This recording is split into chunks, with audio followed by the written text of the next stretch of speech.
She's invisible until something breaks, then suddenly everyone needs her, the maintenance chief said about Sergeant First Class Lydia Brennan. When a critical equipment failure threatened to derail the entire division's most important operation, the quiet communications specialist who fixed radios in the corner became the only person standing between mission success and catastrophic failure that could cost hundreds of lives. Sergeant First Class Lydia Brennan worked in the communications bay at Forward Operating Base Liberty, surrounded by radio equipment that most soldiers treated like mysterious black boxes. At 29, she moved through the technical workspace with the quiet efficiency of someone who understood systems that others simply used without thinking. Most of her fellow soldiers knew her as the person who fixed their equipment when it stopped working, but they rarely looked beyond her technical role. Lydia preferred the anonymity that came with being essential but unnoticed. She'd learned years ago that staying in the background allowed her to observe patterns and problems that more visible soldiers missed entirely. Her workstation occupied a corner of the command center where she could monitor multiple communication networks simultaneously. While other soldiers focused on their immediate responsibilities, Lydia maintained awareness of the entire base's operational rhythm through the electronic conversations flowing across her equipment. If you want to hear more stories about veterans who changed everything from the shadows, make sure to subscribe. These are the stories of quiet heroes whose contributions shaped history. Lydia had grown up in rural Wisconsin as the daughter of a telephone company technician who spent his career maintaining communication systems across 3 counties. Her father, Robert Brennan, had taught her that modern civilization depended entirely on invisible networks that most people never noticed until they failed.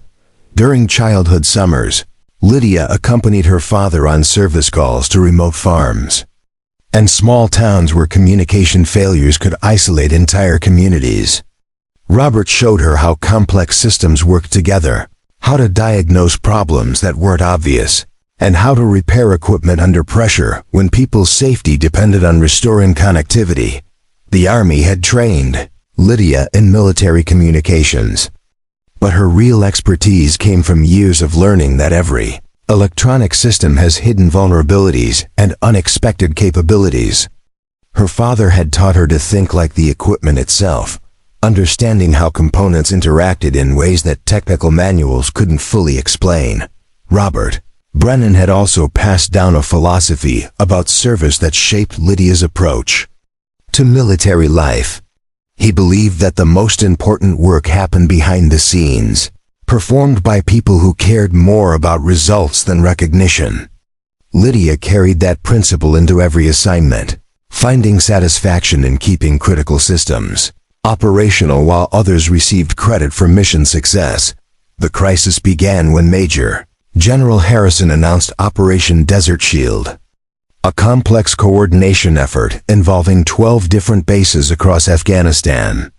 The operation required seamless communication between multiple units conducting simultaneous missions, with timing so precise that even minor delays could cause catastrophic coordination failures. During the final planning meeting, Lydia noticed several technical inconsistencies in the communication protocols that other officers had overlooked. The proposed radio frequencies would create interference patterns during certain atmospheric conditions, and the backup systems weren't properly integrated with primary networks. When she attempted to raise these concerns, the planning staff dismissed them as minor technical details. Colonel Stevens, the operations communication director, had designed the entire system using standard military protocols that looked perfect on paper. He'd graduated from the Signal Corps' advanced program and had successfully managed communications for dozens of previous operations. When Lydia suggested modifications to his carefully planned network architecture, Stevens interpreted her input as questioning his professional competence. The other technical specialists supported Stevens' approach because it followed established doctrine they'd all learned in training. Lydia's concerns about atmospheric interference and frequency conflicts sounded like overthinking to people who trusted proven procedures. Her warnings about potential system failures were noted in official reports, but not incorporated into the operational plan. That night, Lydia sat alone in the communications bay, running diagnostic tests on equipment that everyone else assumed was functioning perfectly. The numbers on her screens told a different story than the confident reports flowing through official channels. She could see cascading failure points that would emerge once the operation began, but convincing others required political capital she'd never bothered to accumulate. She thought about her father's stories of telephone system failures during Wisconsin blizzards, when entire communities lost contact with the outside world because someone had ignored warning signs that seemed insignificant. Robert Brennan had taught her that technical people have a responsibility to speak up when they see problems coming, even when nobody wants to listen. The weight of potentially preventable disaster settled heavily on her shoulders. Lydia knew that Operation Desert Shield would fail if the communication problem she'd identified materialized during combat operations.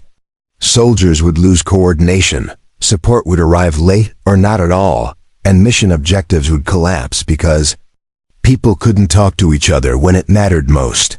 Her father's voice echoed in her memory, reminding her that real expertise sometimes means standing alone against popular opinion when lives are at stake. Operation Desert Shield launched at 060 hours, with 12 bases executing coordinated movements across a front spanning 200 kilometers. For the first hour, everything proceeded according to Colonel Stevens' communication plan. Radio traffic flowed smoothly between units, and coordination appeared flawless. Then atmospheric conditions began changing exactly as Lydia had predicted. Solar activity and weather patterns created electromagnetic interference that turned crystal clear radio communications into broken fragments of static. Within 90 minutes, half the participating units had lost reliable contact with command and control. The operation began falling apart in real time. Units that should have been providing mutual support couldn't coordinate their movements. Artillery support requests went unanswered because forward observers couldn't establish reliable communication links. Medical evacuation helicopters couldn't locate wounded soldiers because position reports weren't getting through the degraded networks. Colonel Stevens worked frantically to restore communications using backup procedures, but his conventional solutions weren't designed for the specific interference patterns that Lydia had warned about. Meanwhile, enemy forces began exploiting the coordination failures, attacking isolated units that couldn't call for reinforcement. As casualties mounted and mission objectives slipped away, Major General Harrison demanded immediate solutions. The entire operation was on the verge of collapse, with thousands of soldiers spread across hostile territory unable to communicate effectively with each other or their commander. Lydia stepped forward and told Colonel Stevens that she could restore full communications within 30 minutes using frequency modifications and signal routing changes that weren't part of standard procedures. Stevens initially hesitated because implementing her suggestions would mean admitting that his original plan had fundamental flaws. With the operation deteriorating rapidly, Stevens authorized Lydia to make whatever changes were necessary. She began reconfiguring the entire communication network, using techniques her father had taught her for working around interference patterns. Her modifications bypassed the frequency conflicts and created redundant pathways that could maintain connectivity even under adverse conditions. Working with methodical precision under extreme pressure, Lydia rebuilt the communication architecture, while coordinating with technical specialists at all 12 bases. She guided them through procedures that weren't covered in any manual, drawing on years of experience with her father's telephone company to solve problems that military training hadn't addressed. Within 25 minutes, crystal clear communications were restored across the entire operational area. Units that had been isolated suddenly regained full coordination capability. Artillery support resumed with devastating accuracy. Medical evacuations proceeded flawlessly.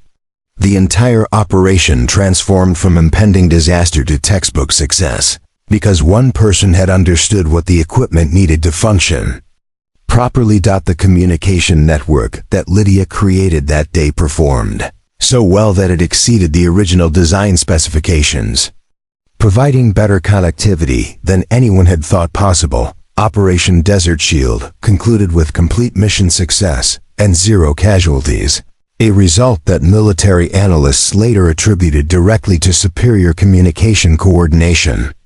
Major General Harrison personally commended Lydia's technical expertise and recommended her for immediate promotion to Master Sergeant. Colonel Stevens found Lydia in the communications bay the following morning, quietly returning the equipment to standard configuration. He apologized for dismissing her warnings and admitted that his formal training had blinded him to practical solutions that experience could provide. Stevens requested that Lydia be assigned as his permanent technical advisor for future operations. The success of Lydia's communication modifications led to changes in Army doctrine regarding frequency management and interference mitigation. Her techniques were incorporated into training programs at the Signal Corps School, and she was invited to teach courses on advanced troubleshooting for communication specialists. Most importantly, Lydia received a letter from Sergeant Martinez's wife, thanking her for bringing her husband home safely.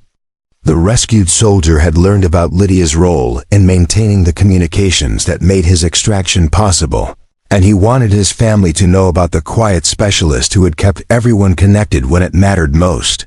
6 months later, Master Sergeant Lydia Brennan was selected to lead a new program developing next-generation military communication systems.